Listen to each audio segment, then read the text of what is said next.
നടത്തിയത് തെറ്റായ പ്രചാരണമാണെന്നും മന്ത്രി അനൂപ് ജേക്കബ്. റോഡ് വികസനത്തിനും അടിസ്ഥാന സൗകര്യങ്ങൾക്കും കഴിഞ്ഞ വർഷത്തേക്കാൾ കൂടുതൽ തുക ഇത്തവണ അനുവദിച്ചിട്ടുണ്ടെന്നും അദ്ദേഹം വ്യക്തമാക്കി. കേരള വിഷൻ എന്നും ജനങ്ങളോടൊപ്പം.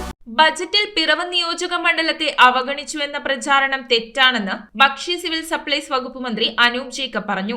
യാതൊരു അവഗണനയും നിയോജക മണ്ഡലത്തിന് ഉണ്ടായിട്ടില്ലെന്നും കളമ്പൂർക്കാവ് കോട്ടപ്പുറം റോഡിന് 2.5 കോടിയാണ് കഴിഞ്ഞ ബജറ്റ് അനുവദിച്ചതെങ്കിൽ ഇത്തവണ 7.5 കോടിയായി വർദ്ധിപ്പിച്ചുവെന്നും അദ്ദേഹം കൂട്ടിച്ചേർത്തു. കൂടാതെ ബജറ്റിൽ ഇല്ലാതിരുന്ന രാമമംഗലം ഗവൺമെന്റ് സ്കൂളിന് മുൻവശം റോഡ് വീതി കൂട്ടലിന് 6 കോടി രൂപയാണ് അനുവദിച്ചത്. കൊച്ചുവള്ളി കൊള്ളിക്കൽ റോഡ്, കാവുംകട, മാമലശ്ശേരി, മംഗലത്തുപടി റോഡുകൾക്കുള്ള ഫണ്ട് നിലനിർത്തിയിട്ടുമുണ്ട്. ഇങ്ങനെ 2 റോഡുകൾക്കായി ഇത്തവണ അധിക ഫണ്ട് ലഭിച്ചുവെന്നും excise Kadavupalam, Koothattukulam, ring road എന്നിവയ്ക്ക് പ്രത്യേക അനുമതിയോടെ ഫണ്ട് ലഭ്യമാക്കാനുള്ള നടപടികളാണ് ഇപ്പോൾ സ്വീകരിച്ചു വരുന്നതെന്നും അദ്ദേഹം കൂട്ടിച്ചേർത്തു.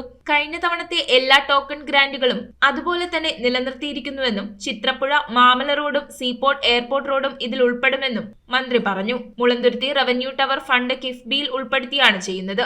MPI ഹിൽ പാലസ് ഫണ്ടുകളും നിലനിർത്തിയിട്ടുണ്ടെന്നും മന്ത്രി അനൂപ് ജേക്കബ് പറഞ്ഞു. ഇലഞ്ഞിയിലെ പഴം പച്ചക്കറി സംസ്കരണശാലയ്ക്ക് ബജറ്റിൽ പ്രത്യേക വിഹിതം ആവശ്യമില്ലെന്നും ഭക്ഷ്യവകുപ്പിന്റെ ഫണ്ട് ഉപയോഗിച്ച് പുനരുദ്ധാരണം നടത്താനാണ് ഉദ്ദേശിക്കുന്നതെന്നും അദ്ദേഹം വ്യക്തമാക്കി. ഇടതുപക്ഷത്തിന്റെ സമരപരിപാടികൾ നിർഭാഗ്യകരമാണ്. രാഷ്ട്രീയത്തിന് അതീതമായ ഒത്തൊരുമയാണ് വികസന കാര്യങ്ങൾക്ക് വേണ്ടതെന്നും അതിനു പകരം 1 മാസം പോലും തികയും മുമ്പുള്ള സമരങ്ങൾ ജനങ്ങളെ തെറ്റിദ്ധരിപ്പിക്കാനാണെന്നും മന്ത്രി അനൂപ് ജേക്കബ് പറഞ്ഞു. ഇത്തവണത്തെ ബഡ്ജറ്റിൽ പിറവം നിയോജകമണ്ഡലത്തെ അവഗണിച്ചു എന്ന നിലയിലുള്ള പ്രചാരണം അവാസ്തവമാണ്. വാസ്തവവിരുദ്ധമായ പ്രചാരണമാണ് ഇവിടെ നടത്തിക്കൊണ്ടിരിക്കുന്നത്. ഒരു രീതിയിലുള്ള അവഗണനയും നിയോജക മണ്ഡലത്തിന് ഉണ്ടായിട്ടില്ല. ഇവിടെ കഴിഞ്ഞ പ്രാവശ്യം കളമ്പൂർക്കാവ് കോട്ടപ്പുറം റോഡിന്, മുള്ളൂർപ്പടി കളമ്പൂർക്കാവ് കോട്ടപ്പുറം റോഡിന് 2.5 കോടി രൂപയാണ് കഴിഞ്ഞ ബഡ്ജറ്റിൽ അനുവദിച്ചതെങ്കിൽ ഇപ്രാവശ്യം അത് 7.5 കോടിയായി വർദ്ധിപ്പിക്കുകയാണ് ഉണ്ടായത്. ഒപ്പം തന്നെ കഴിഞ്ഞ ബഡ്ജറ്റിൽ ഉണ്ടാവാതിരുന്ന രാമമംഗലം ഗവൺമെന്റ് സ്കൂളിന്റെ മുൻവശം, അതായത് ആശുപത്രി കവലയിലേക്കുള്ള റോഡ് വീതി കൂട്ടാൻ 6 കോടി രൂപ അധികം അനുവദിച്ചു. അതായത് 2 വർക്കുകൾ എക്സ്ട്രാ നമുക്ക് പൊതുമരാമത്തിന് ലഭിച്ചു എന്നുള്ളതാണ് ഏറ്റവും പ്രധാനപ്പെട്ട ഒന്ന്. അതുപോലെ തന്നെ കഴിഞ്ഞ പ്രാവശ്യം നിലവിലുണ്ടായിരുന്ന കൊള്ളിക്കൽ റോഡ്, ഒപ്പം തന്നെ നമ്മുടെ കാവുംകട, മാമലശ്ശേരി, മംഗലത്തുപടി റോഡ് തുടങ്ങിയ റോഡുകൾക്കുള്ള ഫണ്ട് അവിടെ തന്നെ നിലനിർത്തിയിട്ടുമുണ്ട്.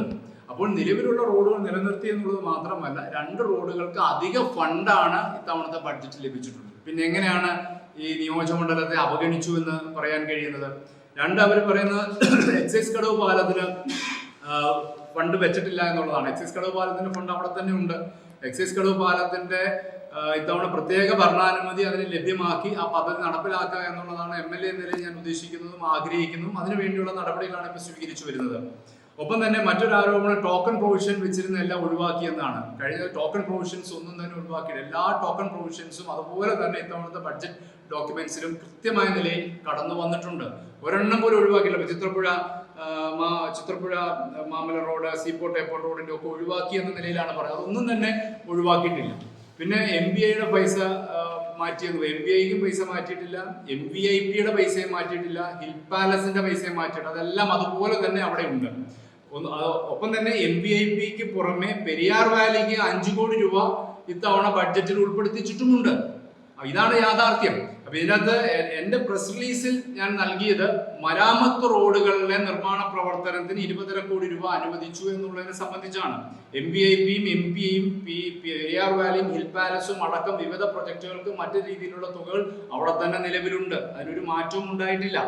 പിന്നീട് നമുക്ക് പഴം പച്ചക്കറി സംസ്കരണശാലയെ സംബന്ധിച്ചാണ് അത് ബഡ്ജറ്റിൽ പ്രത്യേക വിഹിതം ലഭ്യമാക്കേണ്ട ആവശ്യമില്ലാതെ ഡിപ്പാർട്ട്മെന്റിന്റെ ഫണ്ട് ഉപയോഗിച്ച് അതിന്റെ നവീകരണം, അതിന്റെ പുനരുദ്ധാരണ പ്രവർത്തനത്തിലേക്ക് കടക്കാനാണ് ഉദ്ദേശിച്ചിരിക്കുന്നത്. അതിനുവേണ്ടി ഒരു മീറ്റിംഗ് അടുത്ത ദിവസം തന്നെ കൂടുതൽ സപ്ലൈകോ MDക്ക് അതിന്റെ നിർദ്ദേശവും നൽകിയിട്ടുണ്ട്. നമ്മുടെ സപ്ലൈകോ സബർബൻ മാള് ഇപ്പോഴത്തെ നിലവിലുള്ള സൂപ്പർ മാർക്കറ്റ് സിഗ്നേച്ചർ മാർട്ടായിട്ട് ഉയർത്താനുള്ള നടപടികൾ സ്വീകരിക്കാനാണ് ഇപ്പോൾ ലക്ഷ്യം വെച്ചിരിക്കുന്നത്. അപ്പൊ ഞാൻ പറഞ്ഞത്, നമുക്ക് ബഡ്ജറ്റിൽ അവഗണനയാണ് എന്ന നിലയിലുള്ള വാസ്തവവിരുദ്ധമായ പ്രചാരണം നൽകിക്കൊണ്ടാണ് ഇന്ന് ഇടതുപക്ഷം പലതരത്തിലുള്ള പ്രസ് റിലീസുകളും സമരപരിപാടികളും ഈ പറയുന്ന വിശദീകരണ യോഗങ്ങളും ഒക്കെ നടത്തുന്നത്. അതെല്ലാം നിർഭാഗ്യകരമായ സാഹചര്യങ്ങളാണ്. വാസ്തവം മനസ്സിലാക്കി പ്രതികരിക്കുക എന്നുള്ളതാണ് എനിക്ക് അവരോട് സൂചിപ്പിക്കാനുള്ളത്. ഇത്തരത്തിലുള്ള പ്രചാരണങ്ങൾ വിലപ്പോകുന്ന ഒന്നല്ല.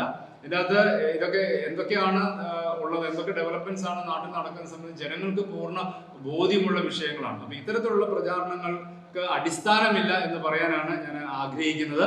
ഇപ്പൊ ഞാൻ ഈ പറഞ്ഞ എല്ലാ വർക്കുകളും ഇപ്പൊ പൊതുമരാമത്തുമായി ബന്ധപ്പെട്ടിരിക്കുന്ന എല്ലാ വർക്കുകളും ഈ വരുന്ന ഫിനാൻഷ്യൽ ഇയറിൽ തന്നെ നമുക്ക് ആരംഭം കുറിക്കാൻ കഴിയും. ഇതിൽ 2 വർക്കുകൾ പ്രധാനമായിട്ടും പിറവം ടൗണിൽ തന്നെയാണ്. മുള്ളൂർപ്പടി കോട്ടപ്പുറവും ഈ പറയുന്ന കൊച്ചുപള്ളി നമ്മുടെ പുള്ളിക്കൽ റോഡും ഇതെല്ലാം പിറവം ടൗൺ കേന്ദ്രീകരിച്ചാണ്. ഒപ്പം തന്നെ പുതിയ റോഡുകൾ സെൻട്രൽ റോഡ് ഫണ്ടിലും നബാർഡിലും ശബരിമല പാക്കേജിൽ ഉൾപ്പെടുത്തിക്കൊണ്ടുള്ള നവീകരണം നടക്കാൻ പോവുകയാണ്. അപ്പൊ ഇതൊക്കെ വളരെ കൃത്യമായ നിലയിൽ കൊണ്ടുവരും. പിന്നെ ഒരു ഗവൺമെന്റ് അധികാരത്തിൽ വന്നിട്ട് 1 മാസം ആവുന്നതേ ഉള്ളൂ. അപ്പോഴത്തേന് ഇത്രമാത്രം അസഹിഷ്ണുത എന്തിനാണ്? 1 മാസമായതല്ലേ ഉള്ളൂ. ഞങ്ങൾ ഓരോന്നായിട്ട് ചെയ്യും. കാരണം ജനങ്ങളോടുള്ള ഉത്തരവാദിത്തമാണ് അക്കാര്യത്തിൽ. പിന്നെ ഒപ്പം തന്നെ ഇതിനെ സംബന്ധിച്ച് ഒരു അഭിപ്രായങ്ങൾ വേണം, വിമർശനങ്ങളൊക്കെ വേണം. അതൊന്നും ഞാൻ വേണ്ടാന്ന് പറയുന്നില്ല. നല്ല ക്രിയാത്മകമായ വിമർശനങ്ങളെ ഞാൻ എന്നും സ്വാഗതം ചെയ്യും. രാഷ്ട്രീയത്തിന് അതീതമായ ഒരു ഒത്തൊരുമയാണ് വികസന കാര്യങ്ങൾ വേണ്ടത്. അതിന് പകരം 1 മാസം പോലും ആവുന്നതിന് മുമ്പ് ഈ സമരങ്ങളായി ഇറങ്ങിത്തിരിക്കുന്നത് ശരിക്കും ജനങ്ങളെ തെറ്റിദ്ധരിപ്പിക്കാൻ വേണ്ടിയാണ്. പക്ഷെ ജനങ്ങൾ പൂർണ്ണ ബോധവാൻ. News bureau ഐവിഷൻ Piravom. ഇനി ജയിക്കാൻ 3 ബോളിൽ 12 റണ്ണാണ് വേണ്ടത്. 3 balls 18 runs. ചേട്ടാ കണക്ട് ആവണേ. New man Basil on strike. Basil connect ആവോ ഇല്ലയോ എന്ന് നോക്കാം.